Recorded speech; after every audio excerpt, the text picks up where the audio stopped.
Hey, this is Mark from Bobcat. Just wanted to do a little walk around on the Bobcat 2535 for you. If you have any questions, just let me know. Other than that, thank you for your time.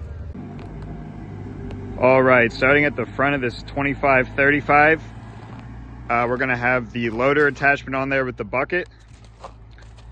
Now, if you ever get a new bucket or any sort of attachment that mounts on the front of the tractor, you have these quick disconnect levers right here. Simply just flip them up. And then you can just back away and pull right into your new attachment. Now, the cool thing about these Bobcat tractors is they use a universal mounting plate. So if you have any skid steer attachments or anything like that, it will work with this particular mounting setup. And then you'll just push them down to lock them. Then you're good to go. You're also going to have a 1,400 pound lift capacity here in the front. Now, the front loader is removable. So for whatever reason, if you want to take it off, if you get a snowblower attachment on the front, anything like that, basically these legs right here will just drop down.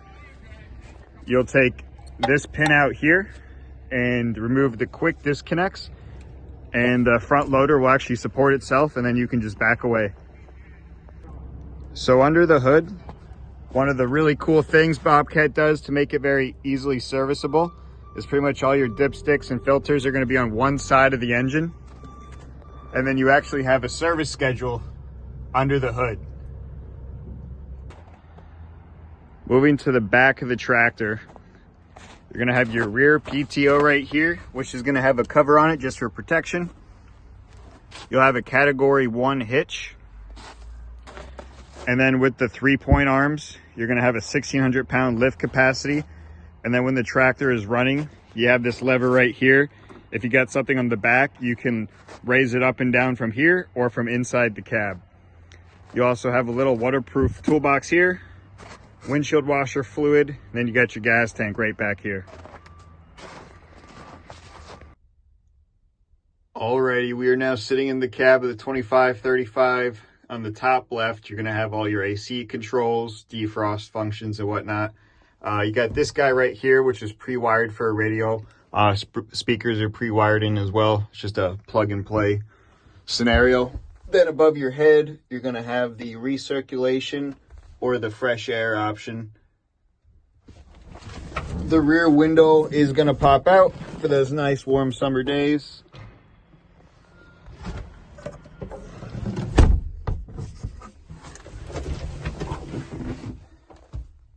To the right of the steering wheel, you're going to have your throttle control.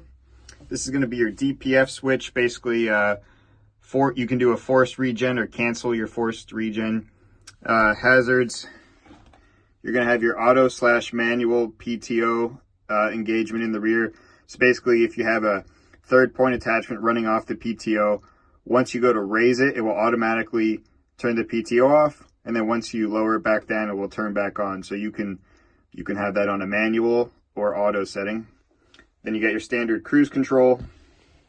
You have your linked pedal. So basically, instead of having to use the throttle control for how fast or slow you're going, with the throttle or with the linked pedal engaged, how much force you push down on the pedal will determine how fast you're going to go. So basically, if you have the linked pedal on, full force on the pedal, it's going to go full throttle. You're going to have all your light controls, turn signals, and whatnot right there. This is a telescoping steering wheel, so you just pull that guy up, adjust it to wherever it's comfortable. To the left of the seat, you're going to have your low, medium, and high range gear setting. Over to the right, you're going to have your PTO on and off, some windshield wiper settings. This is going to be for the work lights on the exterior of the cab, and just your defrost setting. And then down here, you're going to have this lever, which basically will raise and lower that 3rd-point attachment if you have one on there. And then you can actually lock it in place once you find a position you like.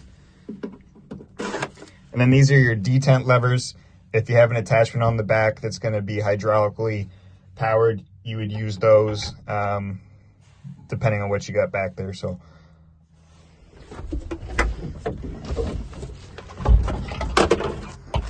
And then a little bit lower on the floor, you're going to have your rear locking differential. Basically, you'll just step down on that when operating. It only works going forward. You got your rear wheel and four-wheel drive controls. This guy, if you had a third point attachment, will basically control how fast or slow it raises and lowers. You do have an adjustable suspension seat. And then with the loader arm control, you have the ability to lock it out.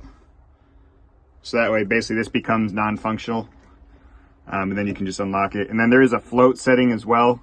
You'll just push that all the way forward, and that will take all the hydraulic pressure off the front loader and buckets. Basically, it's just in a float position.